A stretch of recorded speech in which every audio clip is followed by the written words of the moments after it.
Hello, hello mga kabupols, kaway-kaway na naman diyan. Mga kabupols, magandang umaga, magandang hapon at magandang gabi sa ating lahat. Luzon, Visayas, Mindanao,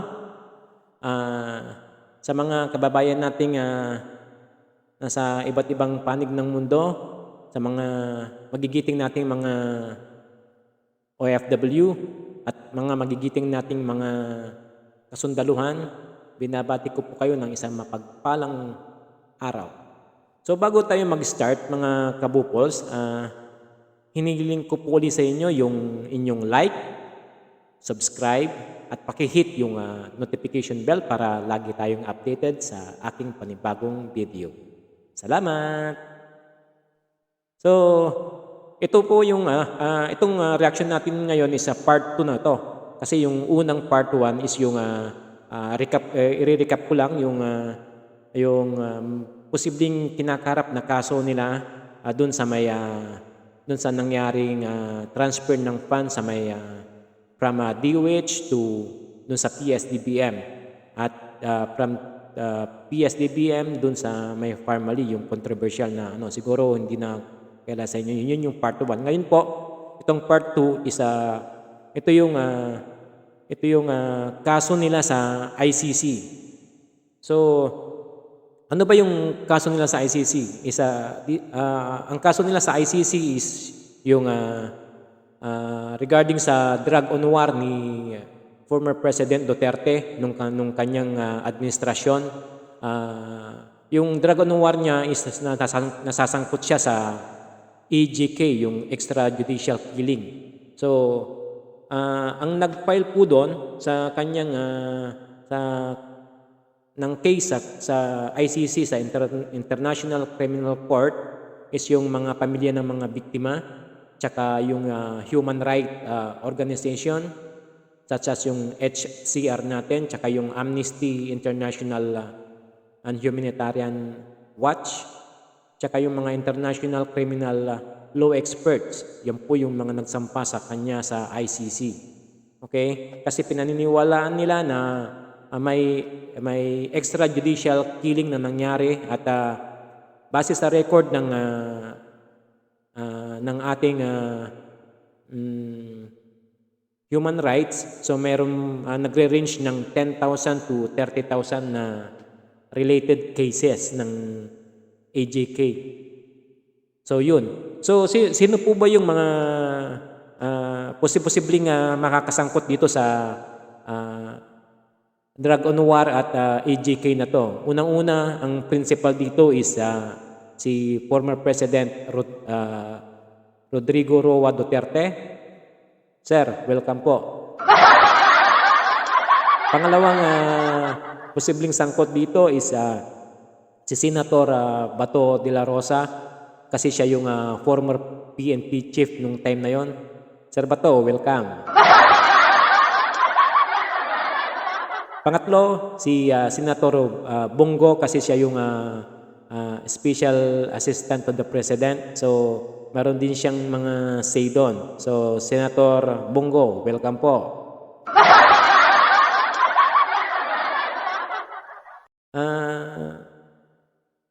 Isa rin si Vice President Sara Duterte, kasi meron siyang pending case din regarding sa ICC dahil dun sa bunyag ng dating DDS, yung Davao Death Squad. So kaya nasangkot din si VP Sara dito. So ma'am, welcome po. Ganun din ang kanyang anak na si Congressman Paulo Duterte. So meron din siyang pending case, so posibleng makasama din siya dito. Sir, welcome din. Okay? So bakit napag-uusapan natin 'to? Kasi sabi-sabi ni Trillanes, 'di ba, laging active 'to sa na posibleng lumabas po ang warrant of arrest ng ating presidente at ni Bato de la Rosa So, in-expect niya na by June or July, so lalabas yung warrant of arrest. Kaya medyo mainit-init ito na usapin. At alam nyo, nung time ni President Duterte, so yung mga vocal critics ni former President Duterte, so gusto niyang patahimikin yung mga yan. So tulad ni Laila de Lima, so ginawa niya ng kaso at pinakulong niya. Ganon din ang nais niya kay Trillanes. Kaya kung mapapansin niyo, si Trillanes kasi nagkaroon ng amnesty doon sa kanyang kaso na rebellion, di ba? Pero si Duterte is gusto niyang i-revoke yung amnesty na yon. So nag-file ng kaso si Duterte kay Trillanes para i-revoke yung kanyang amnesty na nag-grant kay former President Pinoy. Pero yung kaso na yun is yung kaso na yun na final ni Duterte kay Trillanes is ang sabi ng Supreme Court is rejected yung file na kaso ni Duterte kasi ang sabi ng Supreme Court dito, yung revocation na gusto ng Duterte is hindi pwede kasi una yung amnesty na nag-grant ni Trillanes is final and absolute. So yun yung unang reason ng Supreme Court. Ang pangalawa, yung si Trillanes is na-serve na daw niya yung kanyang sentence kasi nakulong na siya at na-release na sa custody kaya hindi na pwedeng i-revoke yun. Tapos yung pangatlo, yung revocation na final ni Duterte is a void and ab initio defect. So ibig sabihin hindi na pwede yon kasi tapos na yung kaso. So yung kaso ni Duterte sana na kanyang pinafile, pwede yon kung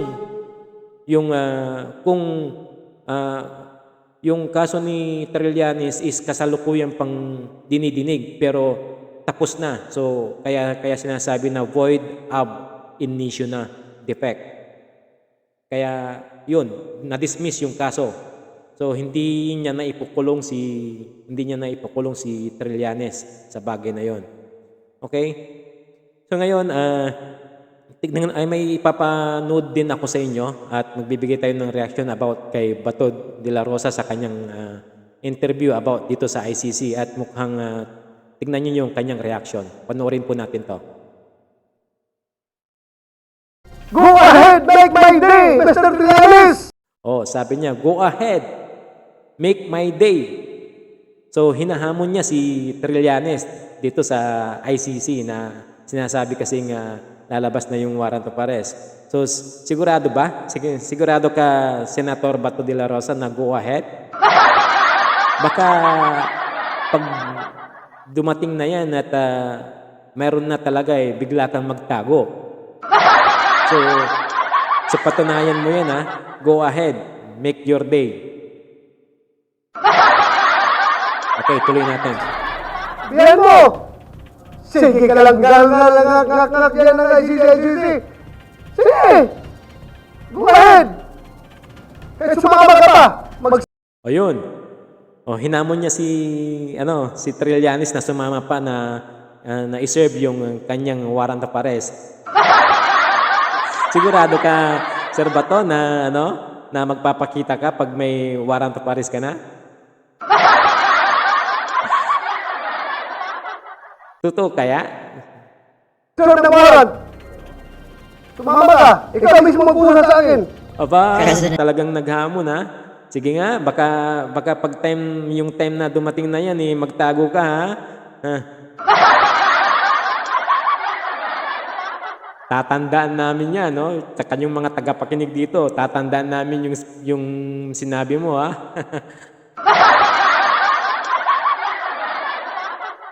Ayun. mukhang galit na galit at asar na asar si Senator Batos doon sa sinabi ni Trillanes na lalabas na yung warrant of arrest nila anytime. Okay, isa pa yung ano, may interview pa uli dito si Trillanes. Ano ba yun? Wait, ayaw lumabas eh.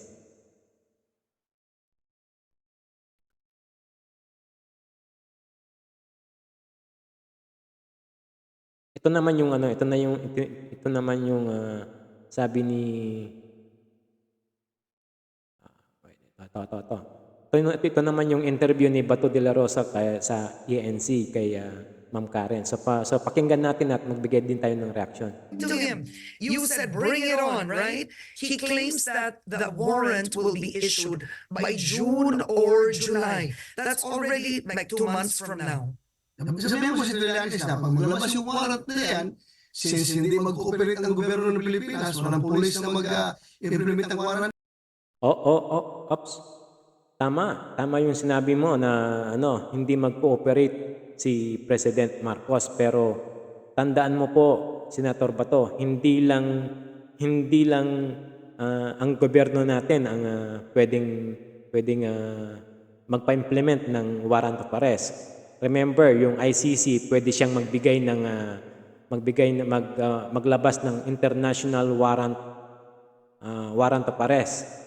So yung pag international ang pinag-uusapan yon, so pwede niyang gamitin yung Interpol para ma-serve yung warrant of arrest sa inyo. So kahit gustuin man ni President Marcos o hindi, wala siyang magagawa kasi member tayo ng Interpol. For your information, Sir Bato. Baka hindi mo nakakalimutan kasi ang inaano mo lang is dito sa ating Pilipinas, national lang. Pero pag ang usapan dito is international law, meron din tayong kasama po tayo sa Interpol. So, ang Interpol po kung alam nyo, 196 if I'm not mistaken na bansa ang kasama diyan sa Interpol na yan at active po tayo diyan na kasama din. So, kung nagpalabas ng international warrant of arrest, pwede niyang hilingin sa Interpol na damputin kayo. Ganun 'yon. So hindi mo pwedeng sabihin na hindi magko-cooperate si President Marcos dito sa national, pero pag nag-request ng ICC ng international warrant of arrest para sa inyo at gagamitin niyo yung Interpol, walang magagawa ang ating presidente kundi sumunod kasi batas yan sa international. Isa rin yung batas kahit na hindi na tayo member ng ICC, kaya patay ka rin dyan, Sir Bato. Warrant na siya mag-implement. Puntahan niya ako, implement sa akin yung warrant na yan. Bilisan niya, sabihan mo, bilisan niya. Do you still fear the ICC? I remember I interviewed you before and you said, syempre, natatakot ako sa ICC. Ayoko makulong at di ko na makikita ang mga apo ko. O, di ba? Actually, nagtatapang-tapangan lang sila eh. Actually, kunwari hindi sila takot. Pero deep in their heart, kasi nabanggit niya nung una yan eh, na takot siyang makulong. Takot siyang makuha ng ICC kasi baka hindi na daw niya makita yung kanyang apo. Hindi galing sa akin po yan, kundi galing sa kanyang interview. Kaya naalala ni Ma'am Karen yan na sinabi niya na sabi niya last time na takot siyang makulong at makuha ng ICC kasi baka hindi na niya makita yung kanyang apo. Pero ngayon, sinasabi niya, bring it on. Ano yon? Yung bring it on ba niya yun? Panakot lang? O talagang matapang siyang harapin yung ICC? Saan kaya doon? Sa dalawa? O nagbablap lang siya para masabi niyang matapang siya? Pero Senator Bato, pag dumating yung time na yun, huwag kang magtago, huwag mong gayahin si General Bantag, si Kibuloy, at si Congressman Tebes. Okay, tuloy natin. Yun ang sinabi niyo noon. Oh, At this point, what action do you plan to take if a warrant is issued? you don't have to pray my action na, Karen. Hindi ko sabihin sa'yo kung ano. Oo, di ba? Ayaw niyang sabihin. Kasi baka, baka lang ang nasa isip niya magtatago din, hindi siya magpapahuli.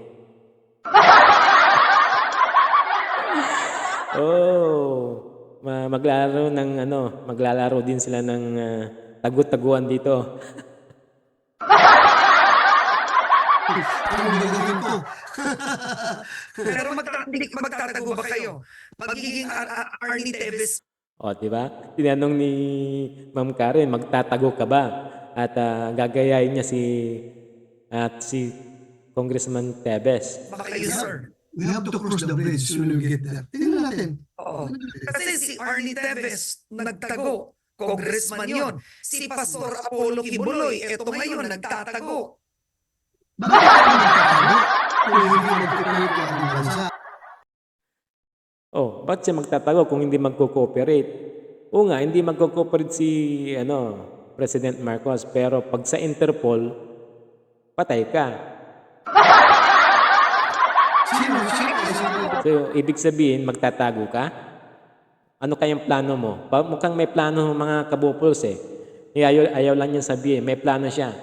So, malamang susundan ang mga yapak ng mga Duterte supporters nito, mga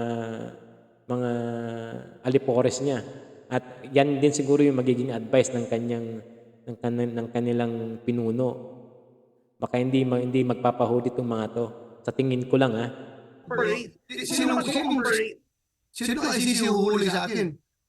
Kung hindi mag-cooperate ang ating bansa, may pulis bang Mayroon nga, di ba sabi ko, ang pwedeng maghuli sa inyo yung Interpol. Hindi lang mga kapulisan kasi yung mga kapulisan natin, affiliated yan sa Interpol. So pag sinabi ng Interpol na na wanted ka at humingi ng tulong, gagawa sila ng action diyan, hindi pwedeng hindi sila gumawa ng action. ICC na mag-implement ng warrant nila dito sa ating bansa? Sabi nga ng ating Pangulo na wala sa jurisdiction sa atin. So sino ngayon na mag-implement niya? Si Trillanes? Hindi nga, Interpol nga, ang kulit Interpol. Sir Bato, Interpol, ang kulit mo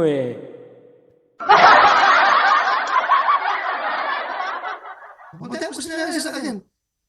Para ipaserve mo sa kanya. Hindi nga, Interpol nga, ang kulit.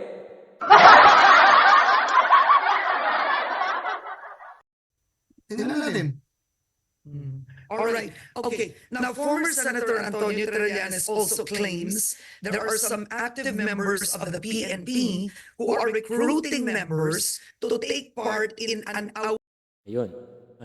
Diyan na natin puputulin yung Tapos, meron pang isang video si Senator Trillanes sa pakinggan nyo kung sino-sino yung sinasabi niya. Kasi kanina, di ba, kung narinig nyo, binanggit ko yung mga posibleng sangkot at makakaharap sa kaso ng ICC. So pakinggan nyo ang sabi ni former Senator Antonio Trillanes kung sino-sino yung mga yon.